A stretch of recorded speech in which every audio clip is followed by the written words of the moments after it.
Hi there guys, it's Mike from MCQ Bushcraft here, and I'm out shooting a few videos today on this fairly damp day. All the snow is melting all around me and it's been an incredibly mild winter so far.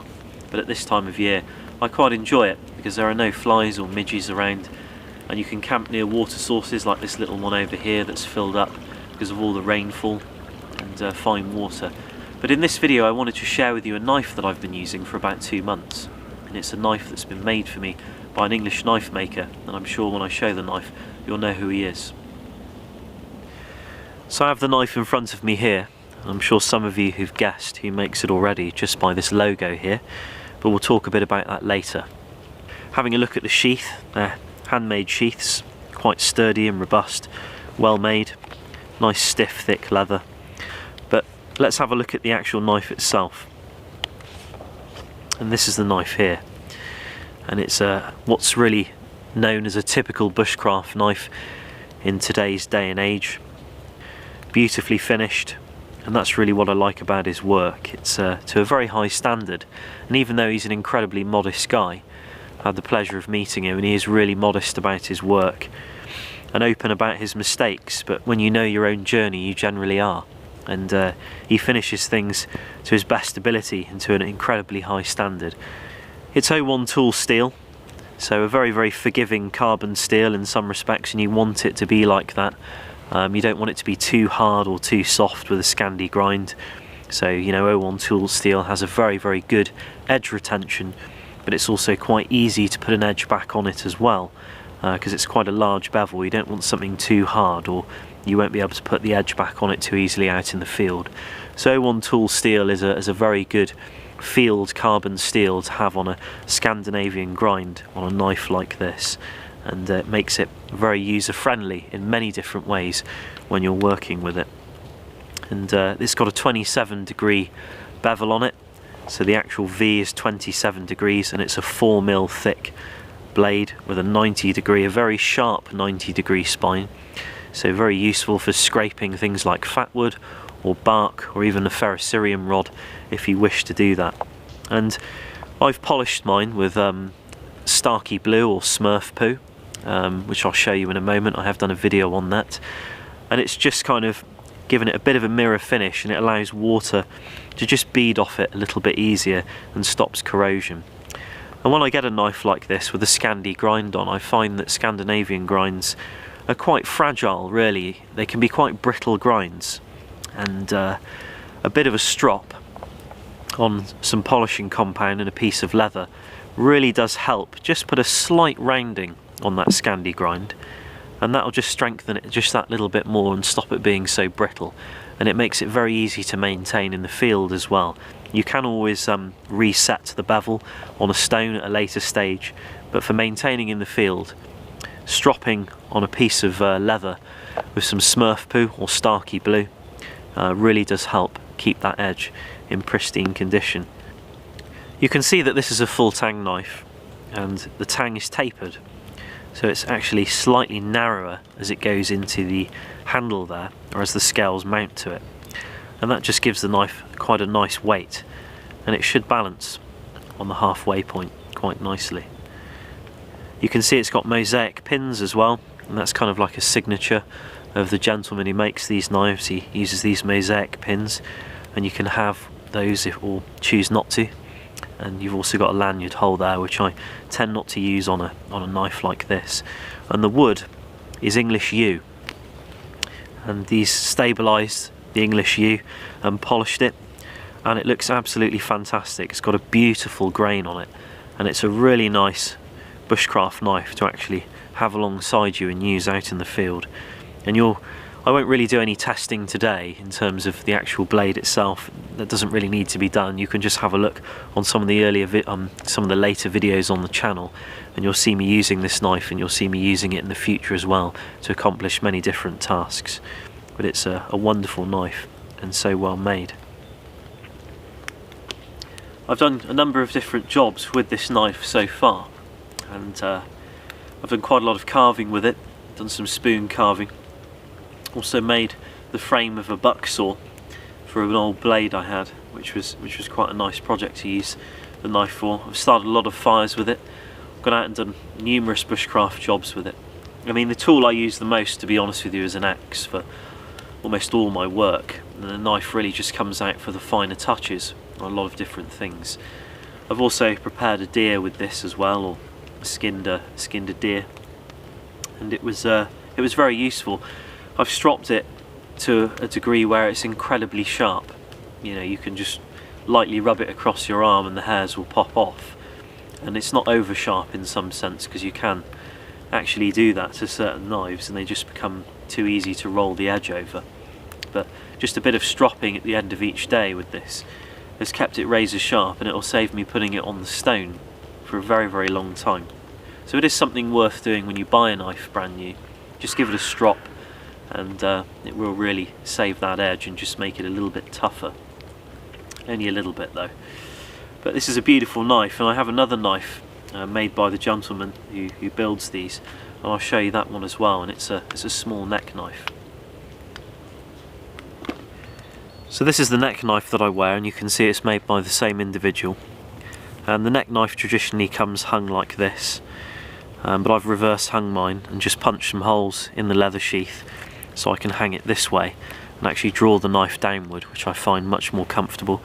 And I've put a leather breaker in there as well, so these holes will rip out if the paracord gets caught on anything, so I don't hang myself.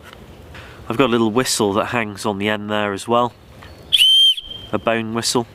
And this sheath, you can see again, is excellent quality, much the same as the full-size knife I just showed you. And if we pop this knife out, this is really just a secondary knife to accompany your axe, or you know, your main cutting tool that you use for the majority of your jobs. And it's really just a scraping tool for me. I do use this for smaller jobs. I've used it for skinning things like rabbits and squirrels, and it's been very effective for things like that, just small jobs where you need to tuck away. And again, excellent for scraping things like birch bark, fat wood, and for striking a ferrocerium rod as well. So a very nice utility knife, and I believe this is a 3mm with a 25-degree bevel on it.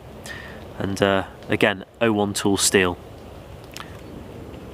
So the gentleman who makes these knives, and I'm sure a lot of you know by now, his name's Sandy, and his company's called Jacklore Knives, and he's really a solo English knife maker, and he lives in the southwest and builds knives. I've been to his workshop, and if you're interested in his process, Zed from Zed Outdoors, as I'm sure a lot of you know, has made a two-part video showing his workshop and the whole process of the knives that he makes, and it's really quite fascinating, and the work that goes into them is truly phenomenal.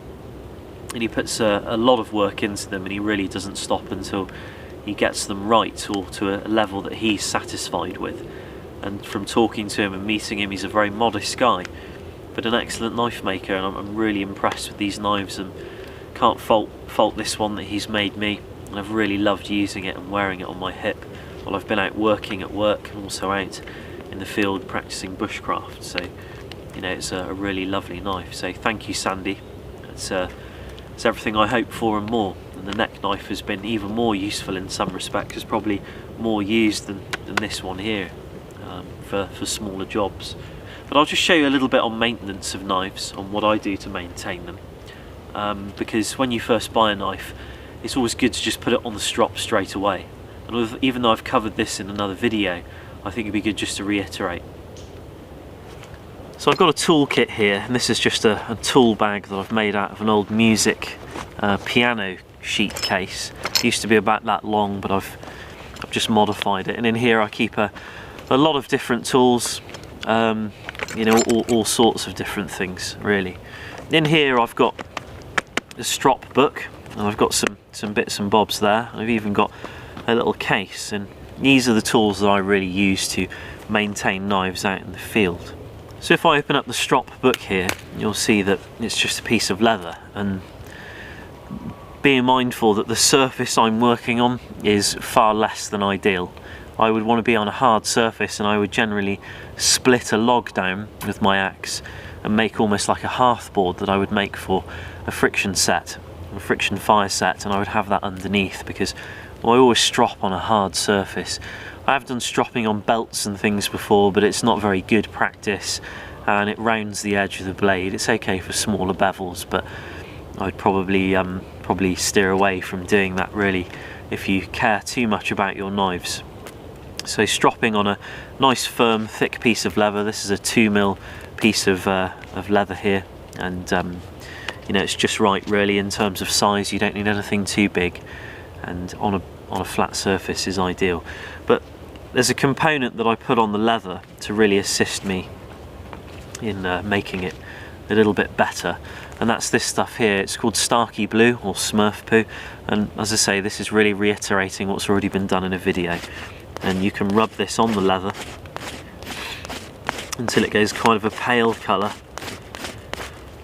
Imagining I'm on a hard surface, I would strop my blade like this, keeping that bevel nice and flat to the piece of leather, you know, not rolling it at all.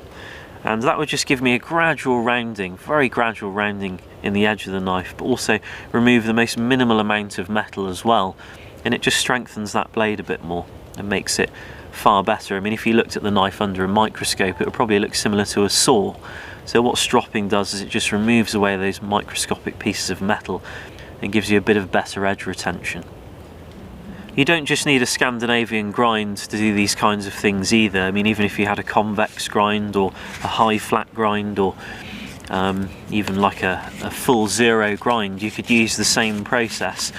But if you've got a convex grind, you might want to, if you're sort of sharpening your knife, just put a very fine piece of wet and dry sandpaper on there, and on the soft leather it would sort of maintain that convex grind, but you could just strop it as well. So there are many ways of sharpening knives out in the field. For me, I generally use a Scandinavian grind because it's, you know, excellent for carving, and bushcraft generally revolves around wood carving of green wood in my case. And obviously a blade profile like that is absolutely ideal for that, and the Scandinavian grind really excels in that area. So maintaining it just like this is very easy. Because it's O1 tool steel, it can corrode. So I have a pot here that's almost completely empty, and this was goose fat. You know, I use duck fat as well. You can use pig fat, you can even use Trex, which is a vegetarian option, and just a bit of this on the blade, you know, can really just help at the end of the day, just fight any kind of moisture that it might see overnight while you're sleeping or working throughout the day. And you can cook with it as well, make candles out of it, even maintain your leather work with it. So this is a very useful sort of piece of equipment to have. I do carry a stone as well, but more often than not these days I actually use a little bit of wet and dry if I want to reset the profile on a blade, and it would often be done at home. It can be done in the field, but when I'm in the field it's usually just maintenance aspects rather than, you know, full jobs on blades resetting and reprofiling angles. So but that is carried, as you know, it does help me actually do some work with my axe and sharpen the axe. But you also want to make sure you clean your strop as well, and I recently bought myself a Mora 162, I believe this is, a Mora 162 hooked knife, not a crook knife, as it's something a bit different, but this is a hooked knife or a spoon carving knife. And this knife here I use for doing bowls and various other things, and also making runs for tree saps, and you can use it for lots of jobs really. But one side I strop to a very sharp edge where you can shave with, and this is really a chisel grind, so it's just ground on one side and flat on the other, much like saw blades are, or the teeth on saw blades. And it allows you to get very close to what you're carving and put an enormous amount of pressure down, much like a chisel. But one side I leave slightly dull because I only really use one side, you know, but the other side I use for cleaning the junk off of the stropping pad. Because what happens is, over about a period of a month of using these stropping pads, all this material from the Smurf Poo or the Starky Blue builds up, and it gets so thick that the leather's not present anymore. So what you can do is just take your leather strop, you know, reset it back to leather again, and then reapply the Smurf Poo and re-strop again. and it's just a nice way of cleaning the strop. I wouldn't clean the strop at this point, and I wouldn't have even done it just then. You know, when I clean the strop is usually when there's like half a mil of Smurf poo on there, and you know, you can't really see it, and you let it get a bit out of hand, and it needs to be scraped off and resetted back again. So there's just a few tools there that can be used for maintaining your knife and various other aspects out in the field. A lot of these handmade bushcraft knives can be very, very expensive, and if you're starting bushcraft, it can be quite daunting to go on some of these bushcraft retailing websites and look at videos and think, blimey, how am I ever going to afford to get a good knife? I want a good knife. And sometimes the depiction of a good knife can be a bit incorrect. The reason knives like this are so expensive is because they're handmade. And if this was a production knife and it, you know, had like a plastic handle and everything, it would be a lot cheaper if it was made on a machine, and it would probably perform exactly the same.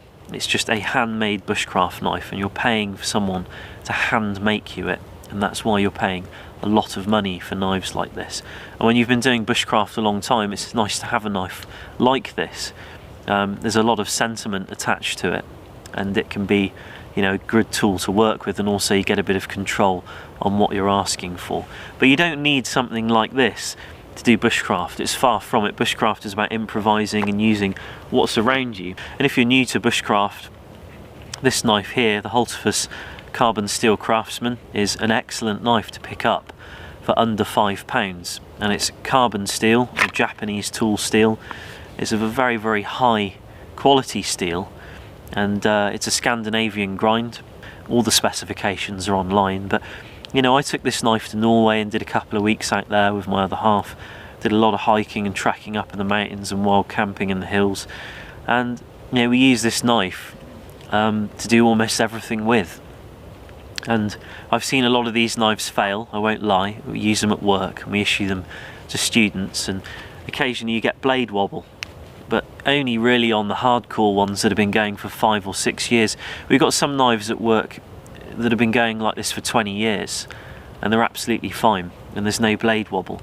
It really just depends on how much batoning you do, because it's not a full tang knife, it's a push tang, so obviously the tang ends somewhere around there and it's cast into the plastic handle. But they're really comfortable knives. I mean, the blade is set quite far back from the thumb guard there, but it's because it's a knife really designed for people who are starting out, and you know, you don't want to sort of slip your hand past there and chop it, so you don't really do any sort of silly tactics like that anyway. You really don't want to be using a knife and doing things like that. It's just a tool for carving. But this is an excellent knife, the Holtefus Carbon Steel Craftsman. Mora makes some excellent ones as well, if you want something a little bit better than this in some respects, in terms of, you know, a different contouring on the handle or more options, or slightly wider blade, stainless option, and do a stainless option for this as well. So I thought I'd show you those knives that I've recently started using, made by Sandy from Jacklore Knives. I had a few questions from some guys in the States, and they were asking where they could get a handmade English bushcraft knife from. And there are a lot of companies out there, a lot of individuals out there, so you know, Sandy, as I say, doesn't need my help. He's very well known, and he's not asked me to do this video. I'm just doing it because I was asked some questions about the knives I've got, and they're beautiful knives, and Sandy's a great guy, and I just wanted to show those knives there, just to really show how good his work is. You do have to wait a bit for his work, because he opens up his books a couple of times a year, from what I know. You know, he gets filled up pretty quickly. But Sandy, if you're watching this, obviously correct me if I'm wrong in the comments section there, and I'll put it in the description as well. But I hope you've enjoyed that video, and thanks for watching, and I'll see you very soon for another video. So take care, guys.